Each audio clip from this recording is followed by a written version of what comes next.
الشيطان الرجيم. بسم الله الرحمن الرحيم.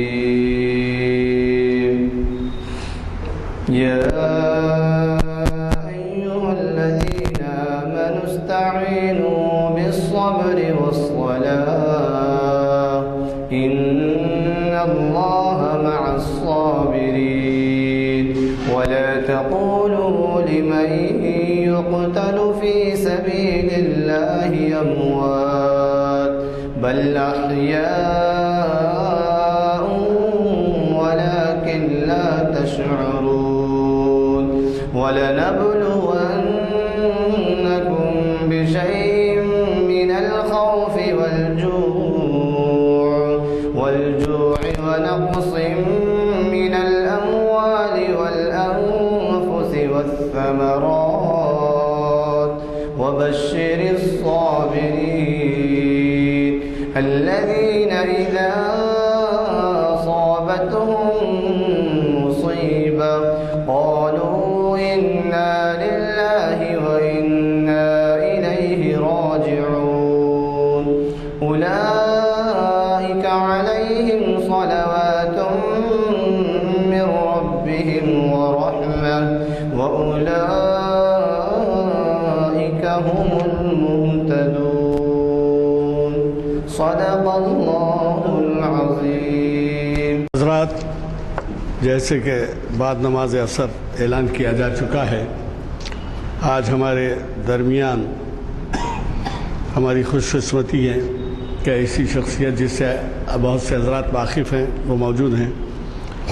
میری مراد حافظ محمد اسحاق کمال قادری صاحب سے ہے، جن کے خطاب سے ہماری پہلی محفل اوپر محراب میں شروع ہوئی تھی اور اس کے بعد کئی دن تک محراب میں چلتی رہی. جب تعداد بڑھتی گئی تو ہمارے لائبریری ہال میں دارالمطالعہ میں رکھی گئی، پھر اس کے بعد سے آپ کے تمام محفلوں کا یہاں پر خطاب ہوتا ہے. یہ شریعت انفارمیشن کی 733ویں نشست ہے، یعنی 450 نشستوں پر ہی 10 سال ہو گئے. اب یہ 733ویں نشست ہے اور اللہ کے فضل سے ہمارے بہت ہی محترم مہینہ عاشورہ ماہ محرم میں جو ہے ایسا عنوان انہوں نے منتخب کیا ہے کہ جو ہمارے لیے بہت ہی مفید ہے. اس کی تفصیلات میں جانا میرے لیے بھی اس واسطے بیکار ہے کہ آپ ان کو سنیے جو عالم دین ہیں. اور ایسا پہلے بھی میں بتا چکا ہوں کہ ہم کبھی بھی عنوان نہیں دیتے، بلکہ حالات کو دیکھتے ہوئے ہمارے مقرری صاحبین جو ہے وہ عنوان دیتے ہیں. تو انہوں نے عاشورہ، شہید اور شہادت اس کے بارے میں بولنا مناسب سمجھا. مجھے قوی توقع ہے کہ آپ حضرات ان محافل کا چرچا لوگوں کے ساتھ کرتے رہیں گے اور ساتھ لاتے رہیں گے. نہ صرف یہ بلکہ ہمارے ہاں جو ویب سائٹ ہے وہ ویب سائٹ بھی جو ہے ایسے ہی حضرات نے لگایا ہے جو نیک کاموں میں ہمیشہ آگے بڑھ چڑھ کے حصہ لیتے ہیں. اور انہوں نے یہاں کے محافل کو جب دیکھا تو انہوں نے کہا کہ صاحب اس کو تو بین الاقوامی طور پہ سنا جانا چاہیے. چنانچہ انہی کے عطیے سے یہاں پر ویب سائٹ لگایا گیا ہے. آپ ویب سائٹ کا پتہ بھی نوٹ کر سکتے ہیں، ہمارے اعلامیوں پہ بھی ہوتا ہے وہ. اور ایسے وقت میں جب کہ آپ ملک کے باہر ہوتے ہوں یا آپ کے عزیز اقارب ہیں تو ان کو ویب سائٹ لکھ کے دیکھ کے وہاں پر معلوم کر کے آپ یہ کہہ سکتے ہیں کہ اس ویب سائٹ پہ بھی یہاں کے خطابات سنیں. اور وہ خطابات ظاہر ہے کہ نہ صرف تاریخ اسلام کے، نہ صرف شریعت کے ہوتے ہیں، بلکہ اقبال شناسی کے بھی ہوتے ہیں. میں آپ کا زیادہ وقت لیے بغیر، کیونکہ عنوان اتنا وسیع ہے کہ وہ جس قدر تیاری سے آتے ہیں ان کے لیے مشکل ہوتی ہے کہ اپنے خیالات کا مکمل اظہار چند لمحوں میں کریں، منٹوں میں کریں.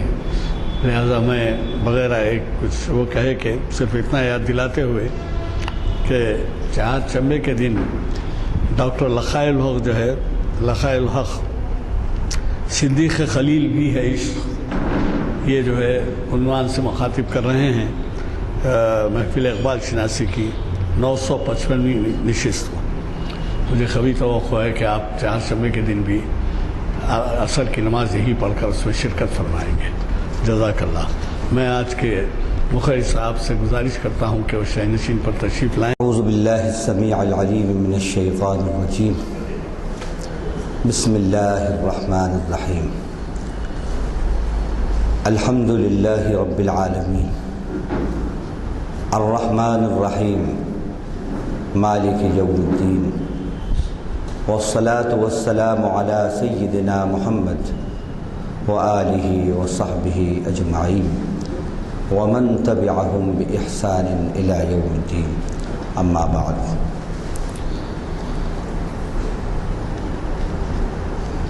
قال الله جل وعلا في كتابه المجيد: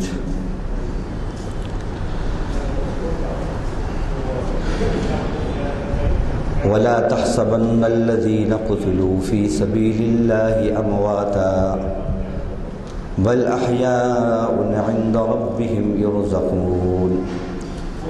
وقال تعالى في مكان آخر: إن عدة الشهور عند الله 12 شهرا في كتاب الله يوم خلق السماوات والأرض منها 4 حرم ذلك الدين القيم فلا تظلموا فيهن أنفسكم وقاتلوا المشركين كافة كما يقاتلونكم كافة واعلموا أن الله مع المتقين. وقال النبي صلى الله عليه وسلم: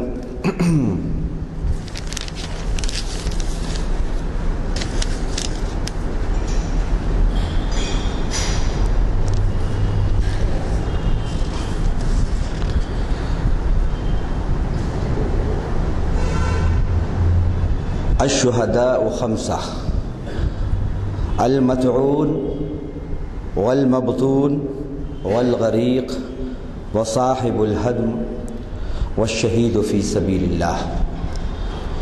متفق علیہ.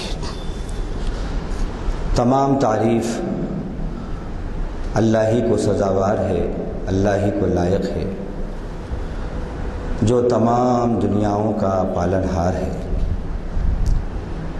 جو بہت ہی مہربان نہایت رحم فرمانے والا ہے، جو بدلے کے دن کا مالک ہے. ایسے رب العالمین رحمان رحیم مالک یوم الدین پروردگار کے اس کی شایع نشان درود اور سلام ہوں. اس کے نبی اور رسول، ہمارے رہبر اور رہنما، پیغمبر آخر الزمان، صاحب معراج حضرت محمد مصطفیٰ صلی اللہ علیہ وسلم پر، آپ پر، آپ کی ازواج پر، آپ کی اولاد پر، آپ کے اصحاب پر، اور آپ کے ان تمام امتیوں پر جو آپ کے بتائے ہوئے راستے پر چل رہے ہیں اور قیامت تک چلتے رہیں گے. حمد و صلات کے بعد آج بتاریخ 1 اکتوبر 2018 مطابق 20 محرم 1440 ہجری بعد نماز عصر بمقام مسجد عالیہ چرماس ایبٹز حیدرآباد. جیسا کہ آپ جانتے ہیں اور آپ نے ابھی سنا کہ یہ مہینہ محرم کا مہینہ ہے اور یہ بڑا محترم مہینہ ہے. اس میں ایک دن یوم عاشورے کا ہے، یعنی محرم کی 10 تاریخ، اس کو یوم عاشورہ کہتے ہیں. اور پھر بہت سے لوگوں کے ذہن میں حضرت حسین نواسۂ رسول رضی اللہ عنہ کی طرف سے شہادت کے جو تصور ہیں اس کا بھی اس سے تعلق ہے۔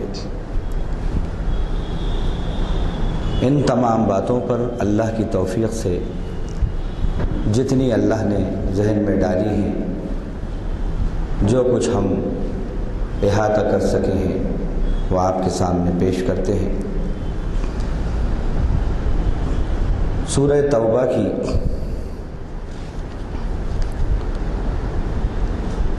36 نمبر کی آیت جو ابھی آپ کے سامنے پڑھی، اس کا ترجمہ ہے: بے شک مہینوں کی تعداد اللہ کے نزدیک 12 ہے، اللہ کی کتاب میں ہے۔ اس دن جس دن کہ اس نے آسمانوں اور زمین کو پیدا کیا، ان 12 مہینوں میں سے 4 مہینے حرمت والے، احترام والے، محترم مہینے، لہذا تم ان میں اپنی جانوں پر ظلم نہ کیا کرو، اور مشرکین سے ایسے ہی متحد ہو کر جہاد کرو، قتال کرو، جیسے وہ متحد ہو کر تم سے لڑتے ہیں، اور جان لو بے شک اللہ تعالی متقیوں کے ساتھ ہے، پرہیزگاروں کے ساتھ ہے۔ سورہ توبہ کی اس آیت سے ہمیں چند باتیں معلوم ہوتی ہیں۔ ایک بات تو یہ معلوم ہوئی کہ مہینوں کی تعداد اللہ کے نزدیک 12 ہے، اور دوسری بات یہ معلوم ہوئی یہ مہینوں کی تعداد 12 یہ خود اللہ تعالیٰ نے ہی بنائی، اور تیسری بات یہ معلوم ہوئی کہ ان مہینوں کا تعین، ان 12 مہینوں کا تعین اسی وقت ہو چکا جب کہ اللہ نے آسمان اور زمین کی تخلیق کی۔ پانچویں بات یہ معلوم ہوئی کہ ان 12 مہینوں میں سے 4 مہینے بہت ہی احترام والے، محترم اور معزز اور مکرم مہینے ہیں۔ اب وہ 4 مہینے کون سے ہیں؟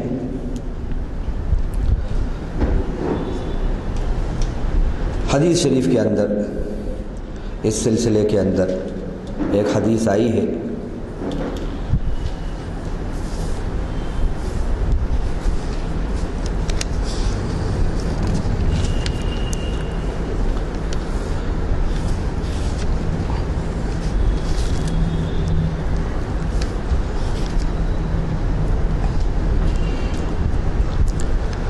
نبی صلی اللہ علیہ وسلم نے فرمایا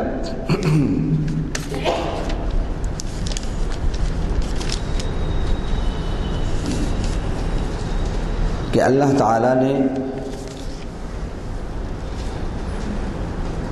مہینوں کی تعداد 12 بتائی ہے، 12 بنائی ہے۔ فرمایا السنۃ 12 شہرا، سال 12 مہینوں کی ہے، منہا 4 حرم، ان میں سے 4 مہینے احترام والے ہیں۔ وہ کون سے 4 مہینے ہیں؟ یہ بخاری شریف کی حدیث ہے جس کو حضرت ابو بکرہ رضی اللہ عنہ روایت کرتے ہیں، ابو بکر نہیں، ابو بکرہ رضی اللہ عنہ۔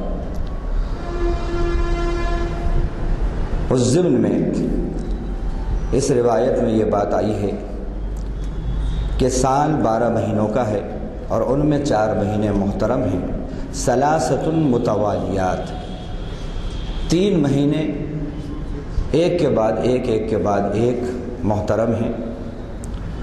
وہ 3 مہینے جو ایک کے بعد ایک ہیں وہ ذوالقعدہ، ذوالحجہ اور المحرم ہے۔ ورجب، اور چوتھا مہینہ جو احترام والا ہے وہ رجب ہے۔ کون سا رجب؟ ورجب مضر، مضر کا رجب، یہ قبیلہ تھا، اس کی طرف منسوب کیا۔ الذی بین جمادی و شعبان، جو جمادی الاولی اور شعبان کے درمیان ہوتا ہے۔ بخاری شریف میں یہ روایت آئی ہے۔ اسی طرح ایک بات اور اس آیت سے توبہ کی ہمیں یہ معلوم ہوتی ہے، اور یہ حکم دیا گیا اس میں کہ فَلَا تَظْلِمُوا فِيهِنَّ أَنفُسَكُمْ، تم ان 4 مہینوں کے اندر اپنے اوپر ظلم نہ کیا کرو۔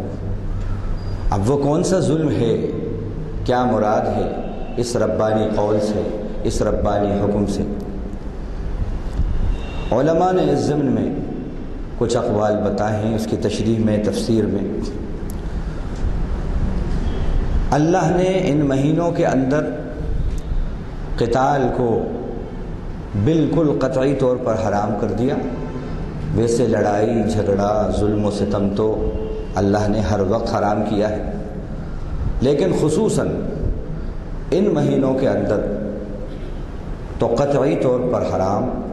اور اس بات کا خیال زمانہ جاہلیت جو اسلام سے پہلے کا زمانہ ہے یا زمانہ جہالت، اس کے اندر بھی ان 4 مہینوں کے احترام کا خیال کیا جاتا تھا۔ یعنی ان مہینوں کے اندر عرب بالکل قتل و غارت گری، لوٹ مار، ظلم و ستم سے اپنے آپ کو محفوظ رکھتے تھے۔ اس لیے کہا گیا کہ ان مہینوں میں لڑائی جھگڑے سے اپنے آپ کو دور رکھو اور لڑائی جھگڑا کر کے اپنے اوپر ظلم نہ کرو۔ ایک قول یہ ہے، اور اسی طرح یہ بات بھی بتائی گئی کہ جو چیز جتنے احترام والی ہوتی ہے اس میں کوئی نیک عمل کرنا جتنا قابل ثواب ہوتا ہے، اسی طرح ان محترم مہینوں، ان محترم ساعتوں میں اگر کوئی گناہ کیا جائے تو اس کا وبال بھی اتنا ہی زیادہ ہوتا ہے۔ تو گویا یہ مہینے جو محترم مہینے ہیں، اس میں لڑائی جھگڑا ظلم و ستم کر کے اپنے اوپر ظلم نہ کرو، یعنی اپنے آپ کو خدا کی سزا کا مستحق نہ بناؤ۔ دوسرا قول اس میں یہ ہے کہ اللہ کی نافرمانیوں سے بچو، کیونکہ جب آدمی کوئی اللہ کی نافرمانی کرتا ہے تو گویا وہ اپنے اوپر ظلم کرتا ہے۔ سب سے پہلے تو وہ اپنے اوپر ظلم کرتا ہے۔ خدا کا حکم نہ مان کر کوئی شخص پہلا ظلم اپنے اوپر کرتا ہے، اور پھر اس ظلم کا انڈائریکٹلی جو نتیجہ اور جو اثر ہوتا ہے اس سے دوسرے بھی متاثر ہوتے ہیں۔ ڈائریکٹلی تو وہ بندہ خود متاثر ہوتا ہے، انڈائریکٹلی دوسرے بھی اس کے اس برے عمل سے متاثر ہوتے ہیں۔ تو گویا کہ یہ بھی ایک ظلم ہے۔ کہا گیا کہ اللہ کی جو فرما برداری کی باتیں ہیں، جو اللہ کے حکم ہیں، ان کو پامال نہ کرو۔ اگر ایسا کرو گے تو ظلم ہوگا اور تم اس ظلم سے بچو۔ تیسری بات علماء نے یہ بھی لکھی ہے کہ اس کے اندر ضمناً وہ بات بھی آ گئی، ماتم کرنا، سینہ کوبی کرنا اور اپنے آپ کو ایذا پہنچانا، اللہ نے اس کو حرام قرار دیا ہے۔ فرمایا قرآن میں ہے، اسلام میں، اسلام سے پہلے کا جو زمانہ ہے وہ زمانہ جہالت اور یا جاہلیت کہلاتا ہے۔ اس وقت لوگ مختلف طریقوں سے علاج کیا کرتے تھے۔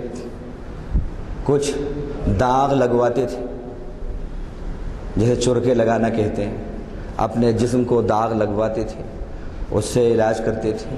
کچھ اور طریقے تھے۔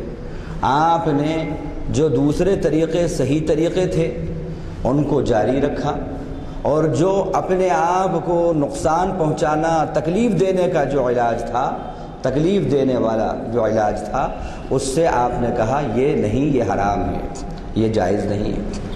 اسی طرح آپ نے یہ بھی فرمایا کہ لا رہبانیت فی الاسلام، اسلام میں رہبانیت نہیں ہے، رہبانیت نہیں ہے کہ اپنے آپ کو بیوی بچوں سے دور، دنیا کے امور سے دور، دنیا والوں سے دور بس رکھ لیا ہے، جیسا کہ عیسائیوں کے اندر کہ ترک دنیا کر دی ہے اور بس اپنی عبادت میں مشغول ہیں، اس کو سمجھتے تھے کہ بڑی عبادت ہے، اور جہالت میں ایسے راہب کا بڑا احترام لوگ کرتے تھے۔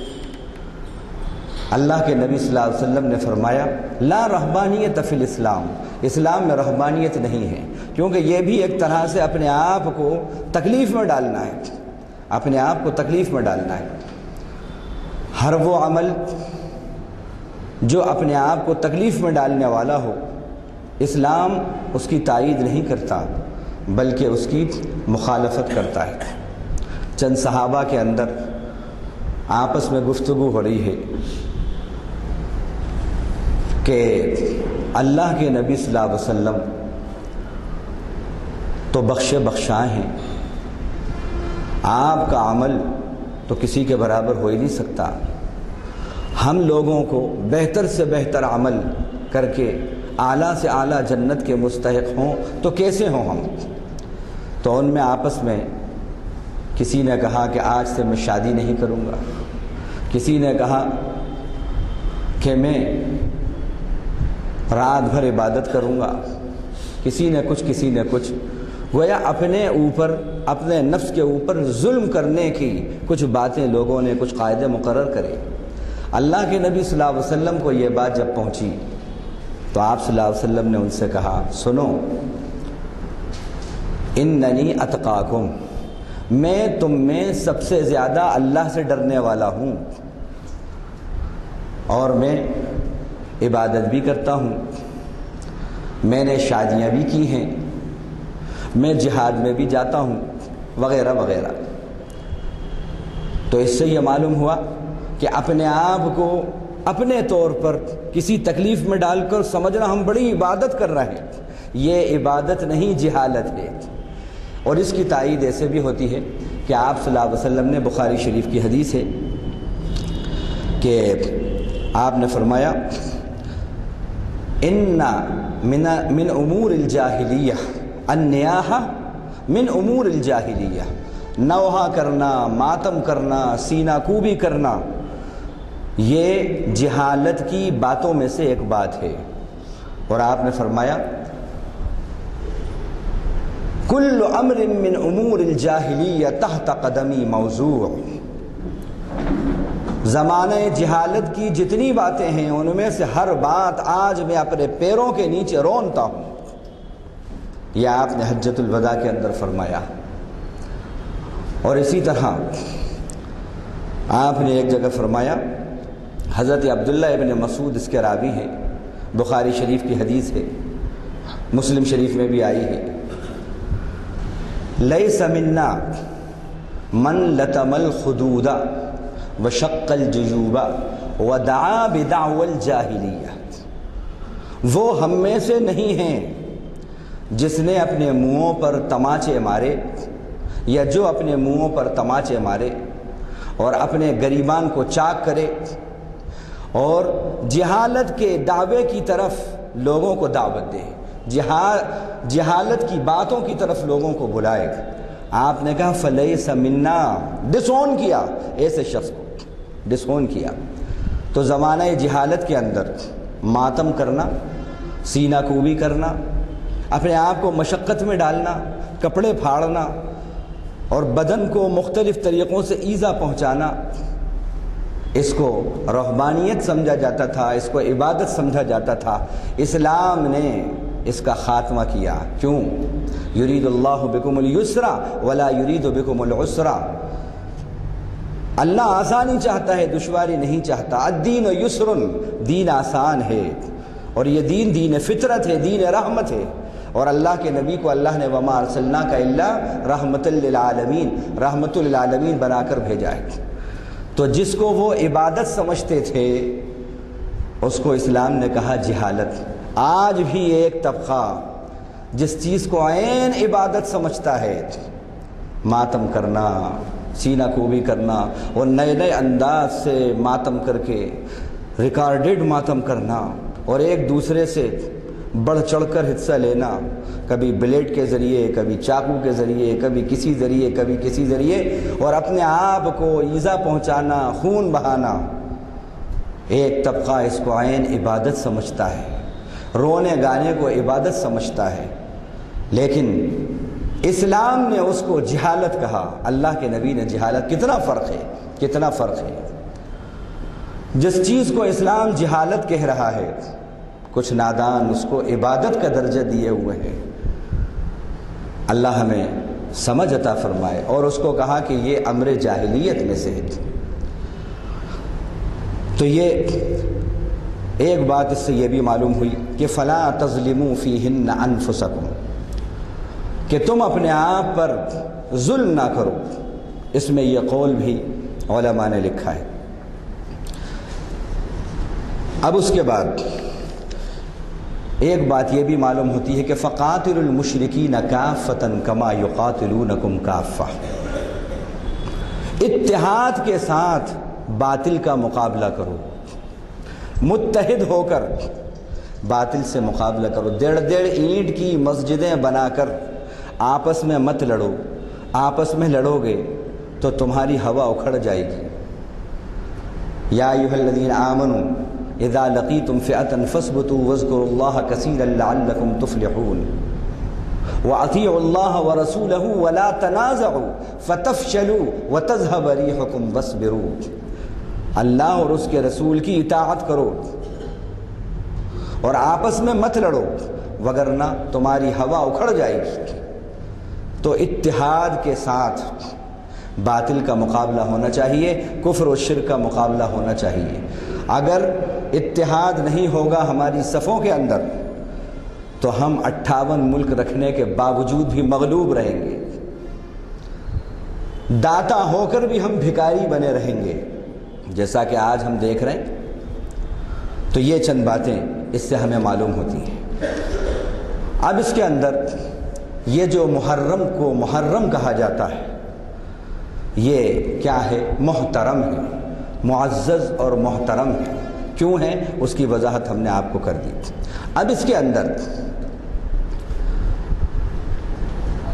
جو اور احترام کی باتیں علماء نے لکھی ہیں، اس میں یہ بھی ہے کہ آپ صلی اللہ علیہ وسلم نے فرمایا اس مہینے میں اللہ کیا کہ نبی کی توبہ قبول ہوئی، اور اس مہینے میں ایک دن ہے، وہ 10 تاریخ کا دن ہے، اس میں تم بھی توبہ قبول کرو۔ اللہ نے اس دن میں ایک نبی کی توبہ قبول کی ہے۔ حضرت آدم علیہ السلام کی توبہ کا بھی اس کے اندر یہ بات آتی ہے۔ نوح علیہ السلام کی جودی پہاڑ پر کشتی کا قرار پکڑنا یہ بھی آتا ہے، لیکن اس میں حضرت یونس علیہ السلام کی توبہ کی جو حدیث ہے یہ بالکل صحیح حدیث ہے۔ اب ایک بات اور بتا دیں آپ کو کہ جب محرم کا تصور آتا ہے اور عاشورے کا جب تصور آتا ہے تو ہم نے یہ عاشورے کا دن بس یہ سمجھتے ہیں جیسے ہی یہ 10 تاریخ محرم کی آئی تو ہماری جو جنریشن ہے، نیو جنریشن، وہ 90% یہ سمجھتی ہے کہ محرم کا تعلق، عاشورے کا تعلق صرف شہادت حسین سے ہے، اس وجہ سے اس کا احترام ہے، اس وجہ سے احترام ہے۔ نہیں، یہ عاشورے کا احترام اور اس مہینے کا احترام تو جب سے آسمان اور زمین بنا ہے، جب سے ہی اللہ نے اس کا احترام کو قائم کر دیا تھا، اسی وقت سے اس کا احترام ہے۔ اللہ کے نبی صلی اللہ علیہ وسلم ہجرت کر کے جب پہنچے اور مدینہ منورہ، وہاں دیکھا کہ یہودی 10 تاریخ کو محرم کی روزہ رکھے ہوئے ہیں۔ آپ نے پوچھا کہ یہ روزہ تم آج کے دن کیوں رکھتے ہو؟ اور انہوں نے کہا ہمارے نبی حضرت موسیٰ کو اللہ تعالیٰ نے فرعون پر غلبہ دیا، اس خوشی میں، شکرانے میں ہم روزہ رکھتے ہیں۔ تو آپ نے فرمایا میں زیادہ مستحق اور زیادہ قریب ہوں موسیٰ کے۔ آپ نے روزہ رکھا اور صحابہ نے بھی روزہ رکھا، آپ نے صحابہ کو بھی حکم دیا۔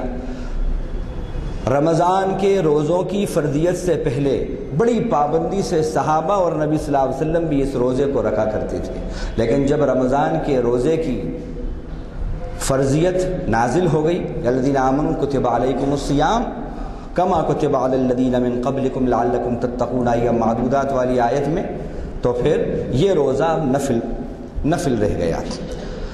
اسی طرح ایک بات اور ہے، بہت سے ایسے نادان ہیں جو سمجھتے ہیں کہ یہ جو 10 تاریخ کا روزہ ہے یہ غم حسین میں شاید رکھا جاتا ہے۔ کچھ نادان یہ بھی سمجھتے ہیں نہیں، اس کا تعلق، اس روزے کا تعلق حضرت سیدنا حسین کے غم اور شہادت سے نہیں ہے، بلکہ ان کی شہادت تو سن 61 ہجری کے اندر ہوئی، یا 63 میں ہوئی یا 62 میں ہوئی۔ یہ روزہ تو اللہ کے نبی صلی اللہ علیہ وسلم اور صحابہ رکھا کرتے تھے، تو اس روزے کا احترام اور اس کی فضیلت اس سے ہٹ کر ہے۔ اب روزے سے متعلق کچھ اہم باتیں وہ بھی سن لیں۔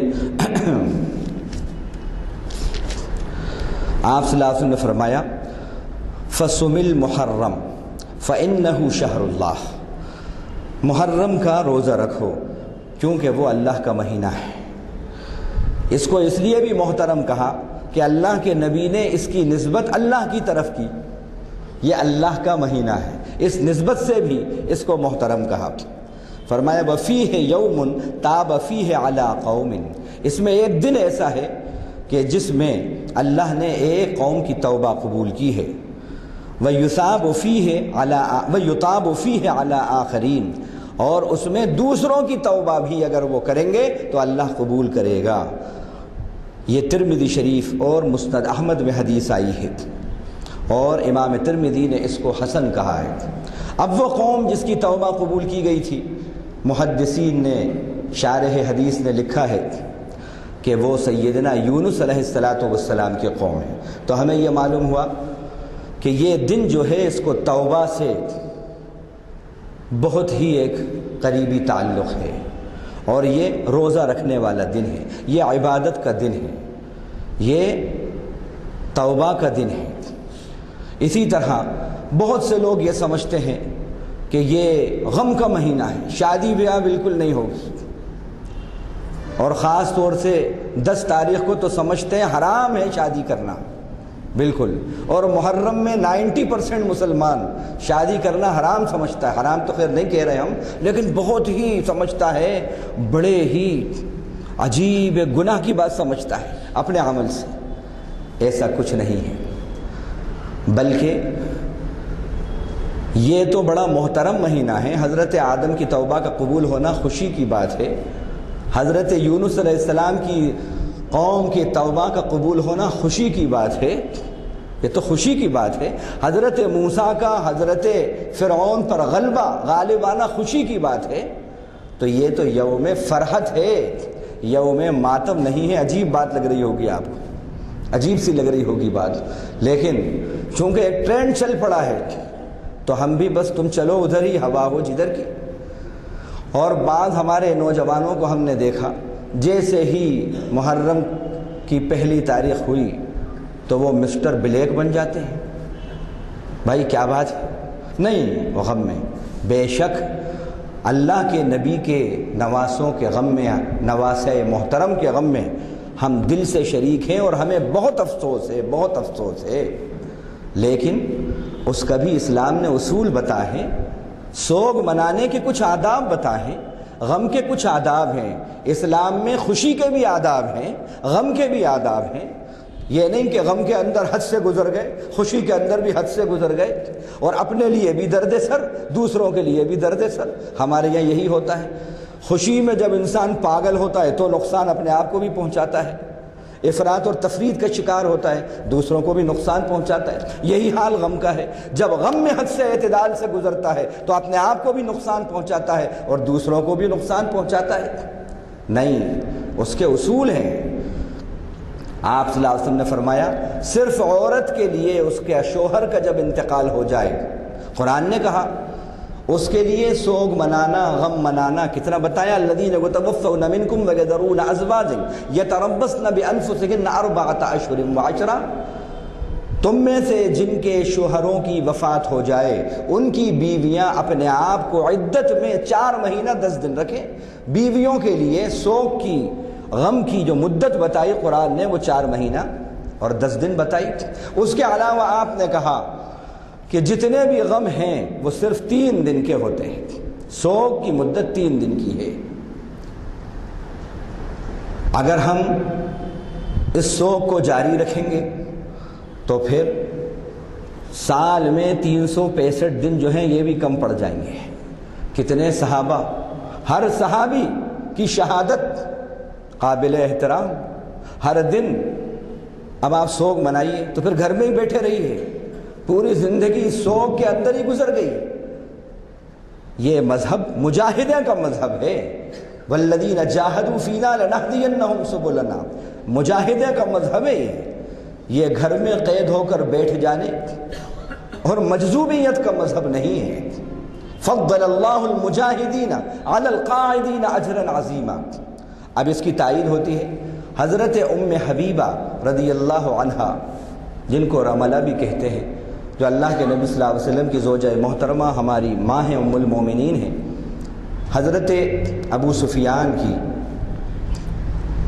جو ہے یہ بیٹی ہے، والد کی خبر سنی انتقال کی، 3 دن گزر گئے، اس کے بعد انہوں نے اچھا جوڑا منگایا، وہ جوڑا انہوں نے پہنا اور خوشبو لگائی اور کہا کہ میں نے نبی مکرم صلی اللہ علیہ وسلم سے سنا ہے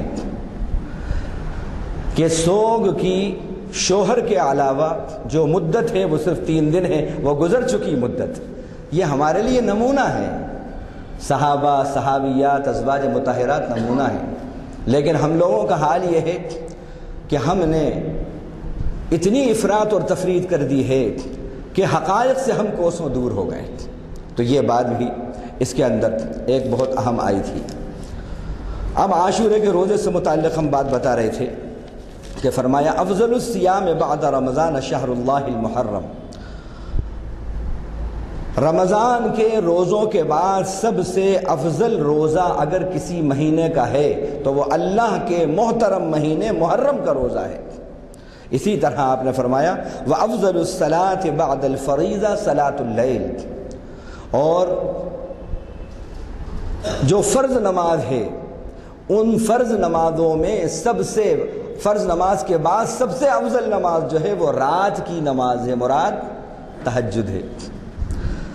یہ مسلم اور احمد، مسند احمد کے اندر یہ روایت آئی۔ اسی طرح آپ نے فرمایا روزے سے متعلق انا احق بموسیٰ منکم فصامہ وامر بصیامہ، جیسا کہ ہم نے ابھی آپ کو خلاصے میں بتایا کہ ابن عباس رضی اللہ عنہ سے مروی ہے کہ ان النبی صلی اللہ علیہ وسلم صام یوم عاشوراء، کہ نبی صلی اللہ علیہ وسلم نے عاشورے کے دن کا روزہ رکھا، وامر بصیامہ، اور اس دن کے روزے کا حکم دیا۔ وسئل عن فضل صیامہ، اب یہ ایک بات بہت اہمیت والی ہے، آپ سے پوچھا گیا کہ آج کے روزے کی فضیلت کیا ہے؟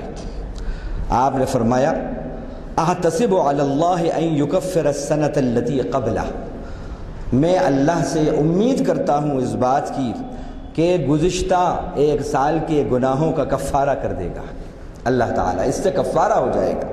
اس کو مسلم نے تخریج کی ہے، مسلم میں یہ روایت آئی ہے، اس کے راوی حضرت ابو قتادہ ہے۔ پھر آپ نے فرمایا ایک حدیث میں صوموا یوما قبلہ و یوما بعدہ خالف الیہود، یہ مسند احمد میں یہ روایت آئی ہے کہ 10 تاریخ سے پہلے یا 10 تاریخ کے 1 دن بعد روزہ رکھو۔ اور پھر ایک حدیث میں آپ نے فرمایا لئن بقیت الی قابل لأصومن التاسع، اگر میری زندگی نے وفا کی آئندہ سال تو میں 10 تاریخ کے ساتھ 9 تاریخ کا بھی روزہ رکھوں گا، یعنی 10 محرم کے ساتھ ساتھ 9 محرم کا، 9 اور 10 کا روزہ رکھوں گا۔ اب یہاں پر یہ بات آتی ہے، یہ بہت اہم بات ہے کہ بہت سے حضرات یہ سمجھتے ہیں کہ اگر ایک ہی دن کا روزہ رکھا تو ہوتا ہی نہیں ہے روزہ، اور وہ محروم رہ جاتے ہیں۔ نہیں صاحب، 2 ہی دن کا رکھنا تو رکھنا ہے، اور نہیں تو یہود کی مخالفت ہے۔ اس سلسلے میں سن لیں، حضرت علامہ ابن قیم جوزی رحمۃ اللہ علیہ اور حافظ ابن حجر رحمۃ اللہ علیہ، ان تمام احادیث کی روشنی میں جو اقوال ان کے آئے ہیں وہ کہتے ہیں کہ روزے کے 3 مراتب ہیں۔ محرم کے جو روزوں کی فضائل آئے ہیں ان کے بتائے 3 مراتب ہیں۔ پہلا تو روزہ جو ادنا درجہ ہے وہ یہ کہ صرف 1 دن کا روزہ رکھا جائے 10 تاریخ، اس سے اونچے مرتبے کا روزہ یہ ہے 9 اور 10 کا رکھا جائے، اور اس سے بھی اعلیٰ مرتبہ جو ہے وہ یہ 9، 10 اور 11 3 مہینوں 3 دن کا رکھ لیا جائے۔ دیکھیے اسلام میں کتنی فلیکسیبلٹی ہے نبی کی تعلیمات میں۔ اب لوگ کہتے ہیں نہیں صاحب نبی صلی اللہ علیہ وسلم نے فرمایا کہ نہیں 9 کا رکھو 1 دن پہلے 1 دن بعد کا رکھو۔ تو ایک بات سمجھ لیں، ایک ہوتی ہے روایت، ایک ہے درایت، ایک ہے روایت حدیث، ایک ہے درایت حدیث۔ کیا ہے روایت حدیث، کیا ہے درایت حدیث، میں آپ کو بتاتا ہوں۔ حضرت ابو ہریرہ رضی اللہ عنہ کی ایک حدیث اماں جان کو پہنچی، کسی نے جا کر کہا کہ ابو ہریرہ رضی اللہ عنہ نے یہ فرمایا کہ نبی صلی اللہ علیہ وسلم نے فرمایا کہ 3 چیزوں میں نحوست ہے، عورت، گھوڑا اور گھر۔ اب یہ حدیث اماں جان نے سنی حضرت عائشہ رضی اللہ عنہا نے، تو فوراً انہوں نے کہا رحم اللہ ابا ہریرہ، اللہ ابو ہریرہ پر رحم کرے۔ ایک جملہ بھول گئے، وہ ایک جملہ بھول گئے، وہ یہ ہے کہ یہود یہ سمجھتے ہیں کہ 3 چیزوں میں نحوست ہے۔ اب دیکھیے کتنا فرق ہو گیا۔ تو ایک ہے روایت، ایک ہے درایت۔ اب درایت کیا ہے؟ اب اگر نحوست مان لیں مطلقاً طور پر تو پھر اللہ کے نبی صلی اللہ علیہ وسلم کی ازواج مطہرات کے سب کے مکان اپنے اپنے تھے، ذاتی تھے۔ پھر آپ نے سب سے پہلے ہجرت سے پہلے اپنے ازواج مطہرات کے لیے مدینے میں مکان کا انتظام کیا، مکانوں کا۔ روایت کے اندر ہے مگر منحوست ہے تو آپ نے اتنی اہمیت کیوں دی؟ اگر گھوڑا منحوسیت کی چیز ہے تو آپ صلی اللہ علیہ وسلم کے پاس 1 سے زائد گھوڑے تھے، نام بھی تھے ان کے نام بھی تھے۔ کنٹرڈکشن ہو رہا ہے نا؟ ہاں کنٹرڈکشن۔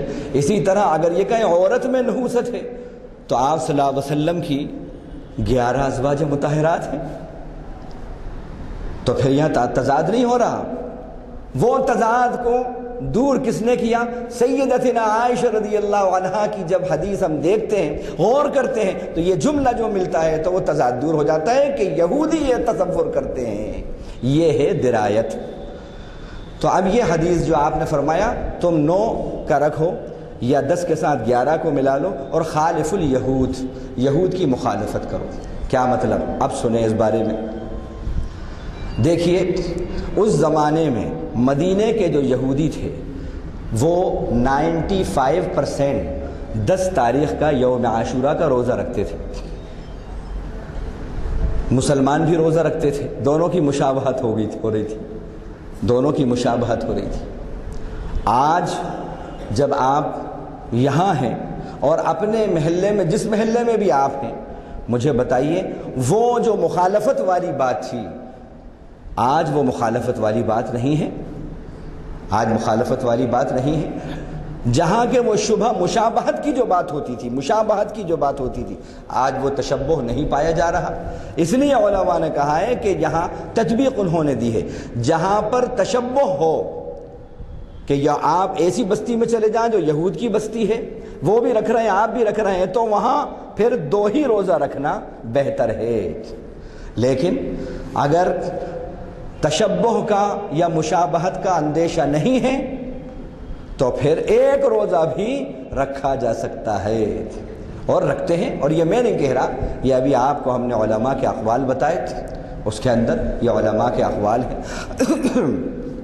تو بہرحال اب چوتھی بات بہت اہم اس کے اندر اور ہے کہ آپ نے مجھے بتائیے یہ روزے میں 10 تاریخ کے ساتھ 9 یا 11 کو ملا کر یہ جو کہا خالف الیہود، کس بات میں مخالفت ہو رہی ہے؟ آپ نے کہا یہود کی مخالفت کرو، یہاں کس بات میں مخالفت ہے؟ بھائی وہ بھی عبادت روزہ رکھتے ہیں، روزہ عبادت ہے، ہم بھی روزہ رکھتے ہیں، یہ بھی عبادت ہے۔ تو مشابہت ہو رہی ہے تو کس چیز میں ہو رہی ہے؟ صرف عبادت میں مشابہت؟ اللہ اکبر! عبادت جیسی چیز میں بھی نبی نے مشابہت کو یہود کی ناپسند کیا ہے۔ چہ جائے کہ آج ہمارا حال کیا ہے۔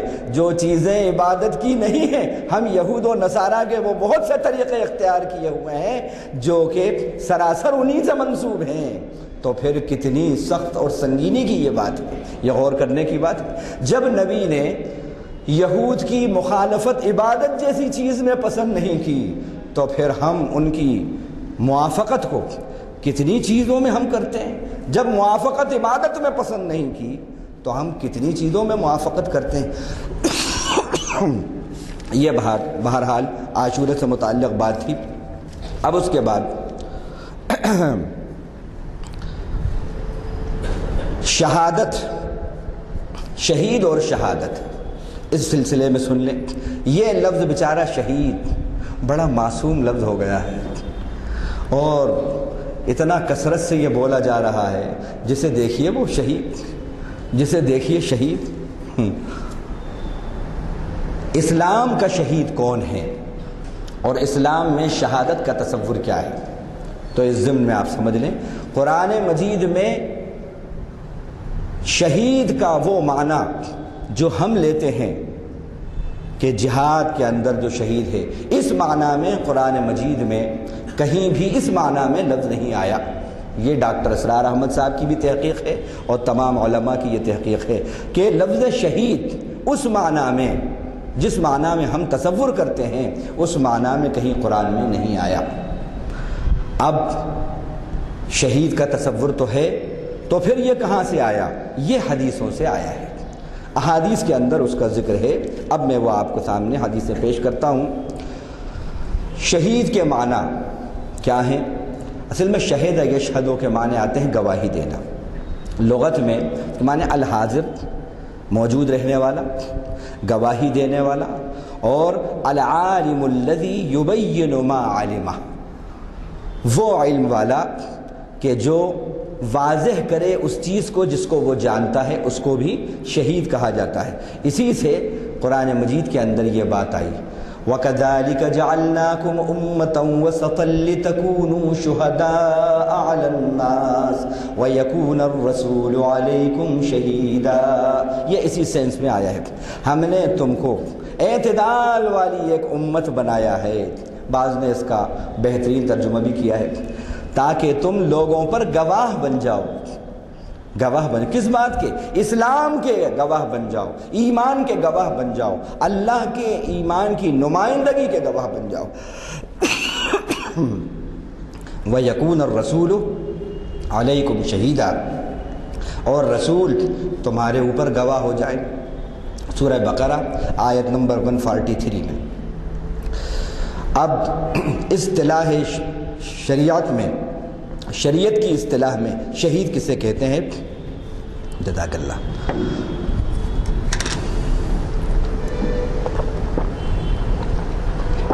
الحمدللہ۔ من مات من المسلمین فی سبیل اللہ دون غرض من الدنیا فہو شہید۔ جو اللہ کے راستے میں، اسلام کی حالت میں اللہ کے دین کو بلند کرنے کی غرض سے، بغیر کسی لالچ کے، صرف اللہ کی خاطر، اللہ کے دین کی سر بلندی کے لیے اپنی جان تک کی بازی لگا دے اور وفات پا جائے، قتل ہو جائے، اس کو شہید کہتے ہیں، اس کو شہید کہتے ہیں۔ اب شہید دو طرح کے ہوتے ہیں۔ ایک تو ہم نے بتایا آپ کو شہید بمعنی گواہی دینا، وہ معنی ہے۔ اچھا، شہید کو جو شہید کہتے ہیں، جس کا ابھی ہم نے اصطلاحی تعریف جو کی، دراصل وہ بھی ایک طرح کا گواہ ہوتا ہے، وہ بھی ایک طرح کی گواہی دینے والا ہوتا ہے کہ وہ اس بات کی گواہی دیتا ہے کہ میں اسلام کو اتنا دین حق اور اتنا سچا مذہب مانتا ہوں، اپنے اللہ اور رسول کے اس دین کو اتنا سچا مانتا ہوں، اتنا سچا مانتا ہوں کہ میں اپنی جان کی قربانی دے کر بھی اس کی شہادت، اس کی گواہی دے رہا ہوں۔ میں اس کی سربلندی کے لیے اپنی جان کی، اپنے تن من دھن کی قربانی دے رہا ہوں، اور قربانی سے یہ شہادت پیش کر رہا ہوں، یہ گواہی دے رہا ہوں کہ یہ دین دین حق ہے، یہ دین دین صداقت ہے۔ تو گویا وہ بھی ایک طرح کا شہید ہی ہوتا ہے، وہ ایک طرح کی عملی طور پر وہ گواہی دیتا ہے۔ اب شہید دو طرح کے ہیں، شہادت دو طرح کی ہے، ایک شہادت حکمی ہے، ایک شہادت حقیقی ہے۔ شہادت حقیقی وہ ہے کہ جو اسلام کی حالت میں اللہ کے دین کی سربلندی کے لیے بغیر کسی لالچ میں، بغیر ریاکاری کے اللہ کے دین کو سربلند کرنے کے لیے جو موت آئے، یہ شہادت حقیقہ کہلاتی ہے، یہ حقیقی شہادت ہے۔ اور اس شہید کے بڑے فضائل ہیں، بڑے فضائل ہیں۔ وَلَا تَحْسَبَنَّ الَّذِينَ قُتِلُوا فِي سَبِيلِ اللَّهِ أَمْوَاتًا بَلْ أَحْيَاءٌ عِندَ رَبِّهِمْ يُرْزَقُونَ، تم ہرگز گمان نہ کرنا ان کو جو قتل کر دیے گئے اللہ کے راستے میں مردہ، بل احیاء عند ربہم، بلکہ وہ زندہ ہیں ان کے رب کے پاس، یرزقون، ان کو رزق دیا جا رہا ہے، فرحین بما آتاہم اللہ من فضلہ، اور وہ خوش ہو رہے ہیں اس عطا پر، اس فضل پر جو اللہ نے ان کو عطا کیا ہے۔ وَيَسْتَبْشِرُونَ بِالَّذِينَ لَمْ يَلْحَقُوا بِهِمْ مِنْ خَلْفِهِمْ أَلَّا خَوْفٌ عَلَيْهِمْ وَلَا هُمْ يَحْزَنُونَ، اور وہ چاہتے ہیں کہ یہ بشارت جو ہمیں اللہ نے یہاں عطا کی ہے، جو نعمت عطا کی ہے، اس کی بشارت ان ہمارے ایمانی بھائیوں کو بھی معلوم ہو جائے جو ابھی ہم سے نہیں ملے ہیں، یعنی جو ابھی دنیا کے اندر ہیں۔ اب اس کی وضاحت میں اور اس کی تفسیر اور تشریح کے اندر کچھ احادیث آئی ہیں۔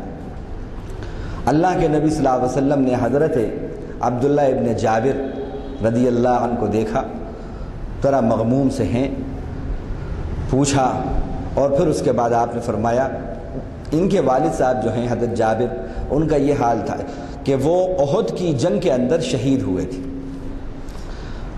اب یہ اکلوتے بیٹے ہیں، بیٹیاں کئی تھیں،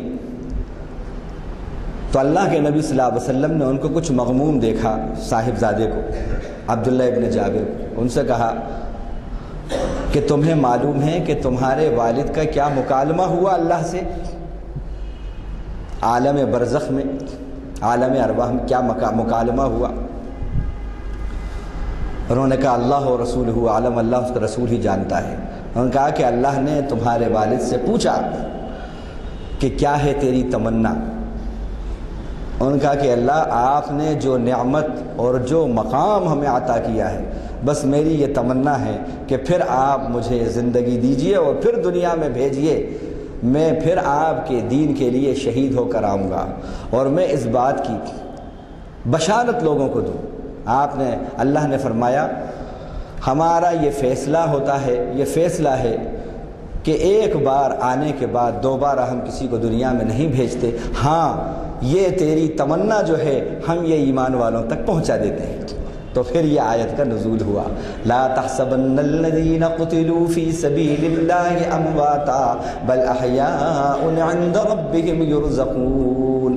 اب وہ پوری آگے کے الفاظ جو ہم نے پڑھے تھے، اور اسی روایت میں یہ بھی آیا کہ جنت کے اندر کچھ سبز پرندے ہیں، وہ سبز پرندے پوری جنت کے اندر ان کو آزادی ہے، جہاں چاہیں جس ڈال پہ بیٹھیں، جہاں چاہیں اڑتے اور چگتے پھریں، اور پھر رحمان کا جو عرش ہے اس عرش کے نیچے کچھ قندیلیں ہیں، ان قندیلوں کے اندر یہ سبز پرندے بسیرا کرتے ہیں، ان سبز پرندوں کے اندر شہیدوں کی روحیں اللہ رکھتے ہیں۔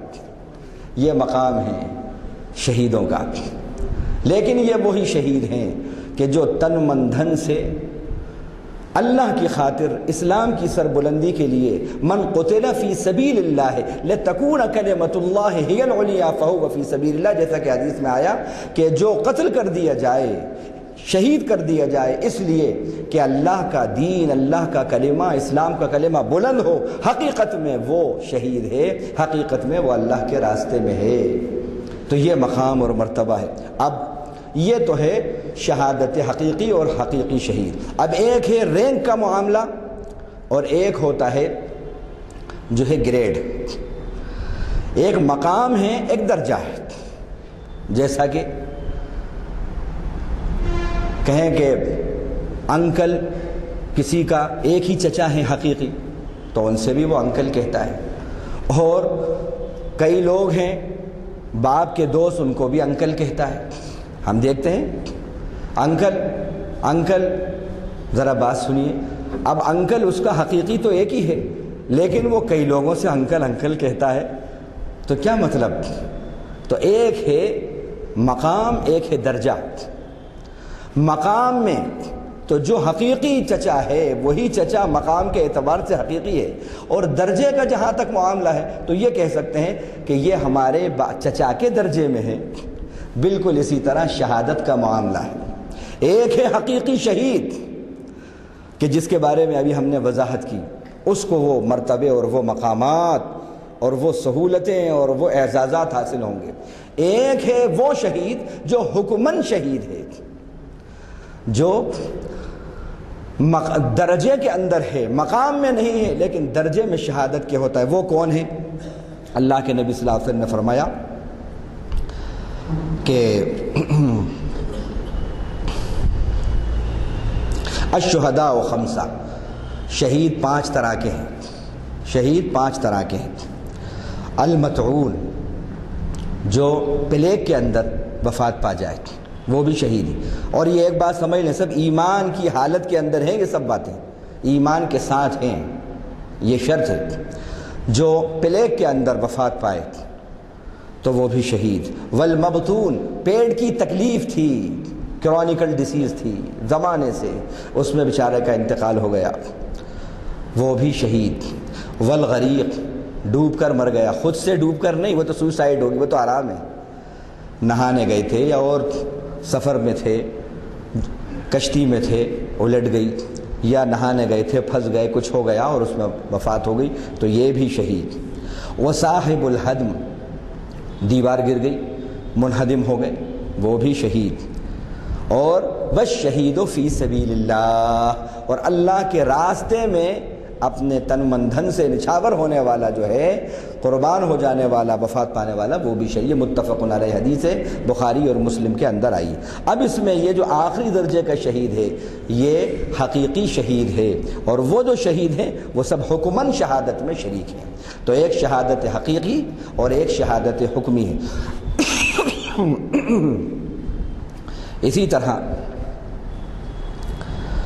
جو ہے روایت کے اندر آتا ہے کہ آپ صلی اللہ علیہ وسلم نے صحابہ سے پوچھا، ما تعدون الشہداء فیکم، تم اپنے اندر شہید کن کن کو کاؤنٹ کرتے ہو، شمار کرتے ہو، بتاؤ۔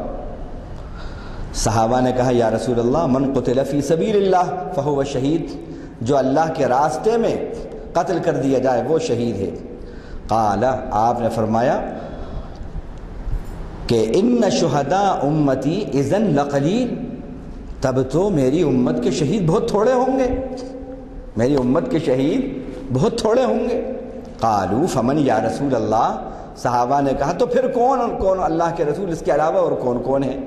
قال من قتل فی سبیل اللہ فہو شہید، جو اللہ کے راستے میں قتل کر دیا جائے وہ بھی شہید۔ ومن مات فی سبیل اللہ وہو شہید، جو اللہ کے راستے میں وفات پا جائے وہ بھی شہید۔ آپ گھر سے نکلے، جماعت میں نکلے، کار خیر میں نکلے، حج کے لیے نکلے، نکلے، اللہ کے راستے ہیں سب۔ ایک شخص قرآن اور حدیث کا درس دیتا ہے، اس کے لیے نکلا، اور کار خیر کے لیے نکلا اور اس کی وفات ہو گئی راستے میں، وہ بھی شہید۔ یہ سب اللہ کے راستے ہیں، وہ شہید۔ ومن مات فی الطاعون فہو شہید، جو طاعون میں مر گیا وہ بھی شہید۔ ومن مات فی البطن، ابھی جو بتایا، جو پیٹ کے مرض کے اندر مر گیا وہ بھی شہید۔ والغریق، شہید، یہ بھی مسلم شریف میں حضرت ابو ہریرہ سے روایت ہے اس کی۔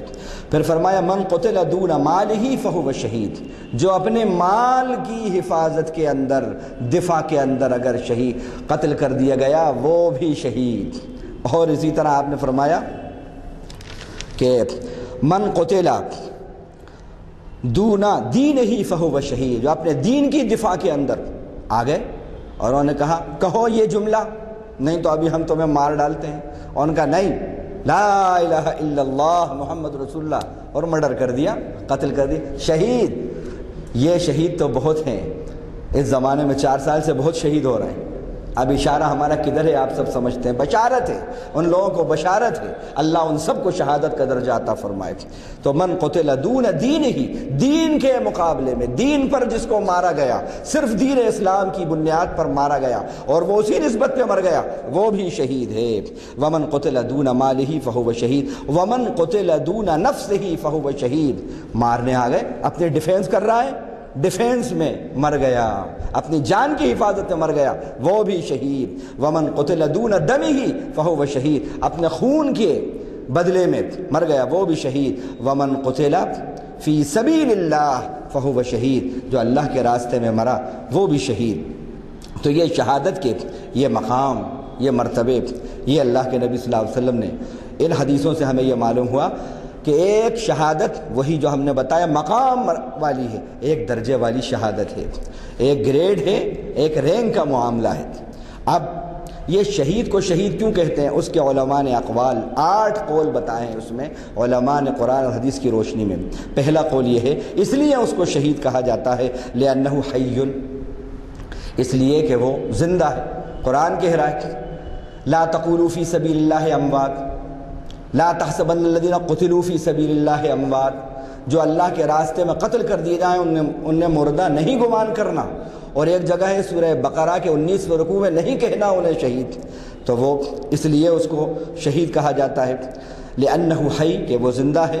فکان ارواحہم شاہدہ اے حاضرہ، ان کی ارواح موجود ہیں، حاضر ہیں، موجود ہیں، حاضر۔ دوسرا قول لأن اللہ ورسولہ وملائکتہ یشہدون لہ بالجنہ، اس لیے بھی اس کو شہید کہا جاتا ہے، اللہ اور اس کا رسول اور اس کے فرشتے ان کے لیے جنت کی گواہی دیتے ہیں، تو اس کو شہید کہا جاتا ہے۔ تیسرا قول لأنہ یشہد عند خروج روحہ ما اعد لہ من الکرامہ، اس لیے کہ جب اس کی روح نکل رہی تھی تو نکالی جاتی ہے، اس کی روح جب وہ شہید ہوتا ہے تو اس کے لیے جو اللہ نے اکرام کو تیار کر رکھا ہے جنت میں، اس کو اس کے بتایا جاتا ہے، مشاہدہ کرایا جاتا ہے اس کو، اس لیے بھی وہ اس کو شہید کہا جاتا ہے۔ لأنہ یشہد لہ بالامان من النار، اس لیے بھی اس کو شہید کہا جاتا ہے۔ یہ چوتھا قول کہ اس کو آگ سے امان ہے، اس لیے بھی اس کو شہید کہا جاتا ہے۔ پانچواں قول لأن ملائکۃ الرحمہ تشہد عند موتہ، اس لیے بھی اس کو شہید کہا جاتا ہے کہ رحمت کے فرشتے اس کی موت کے وقت موجود ہوتے ہیں، شہادت کے وقت۔ وتشہد لہ بے حسن الخاتمہ، اور اس کے حسن خاتمے کی وہ گواہی دیتے ہیں، بشارت دیتے ہیں کہ تیرا خاتمہ حسن خاتمہ ہوا ہے، اللہ کے دین پر تو نے اپنی جان کو نچھاور کیا ہے۔ چھٹا قول لأنہ یشاہد الملائکہ عند احتضاری، جس وقت اس کی شہادت ہوتی ہے اس وقت فرشتے اس کی جاگنی کا جو وقت ہوتا ہے وہ مشاہدہ کرتا ہے فرشتوں کا، اس لیے بھی اس کو شہید کہا جاتا ہے۔ ساتواں قول لأن اللہ یشہد لہ بحسن نیتہ و اخلاصی، اللہ اس کی حسن نیت اور اخلاص کی گواہی دیتے ہیں اور دیں گے، اس لیے اس کو شہید کہا جاتا ہے۔ آٹھواں قول لأنہ الذی یشہد یوم القیامہ بابلاغ الرسل، قیامت کے دن وہ اس بات کی گواہی دے گا کہ اے اللہ جو آپ کے رسولوں نے جو پیغام پہنچایا تھا میں نے اس کو اپنی جان دے کر آپ کی توفیق سے پہنچا دیا، اس لیے بھی اس کو شہید کہا جاتا ہے۔ اب یہ تو ہوئے شہید آخرت۔ اب علماء نے لکھا ہے شہید دنیا والآخرت ہے ایک، وہ وہی ہے جو حقیقی شہید ہے، ایک صرف جو ہے آخرت کا شہید ہے، آخرت کا شہید ہے، وہ حکم اس میں آ گیا۔ اب اس میں جو آخرت کے شہید ہیں وہ کون ہیں، اس میں علامہ سیوطی رحمۃ اللہ علیہ اور بہت سے علماء نے احادیث میں بھی مختلف احادیث آئی ہیں کہ جس نے ایسا عمل کیا وہ مر گیا تو شہید، یہ پڑھا اس نے رات میں اس کی اگر وفات ہو گئی تو اللہ تعالیٰ اس کو شہادت کا مقام دیتے ہیں، ایسے مختلف اقوال احادیث کے اندر آئے ہیں۔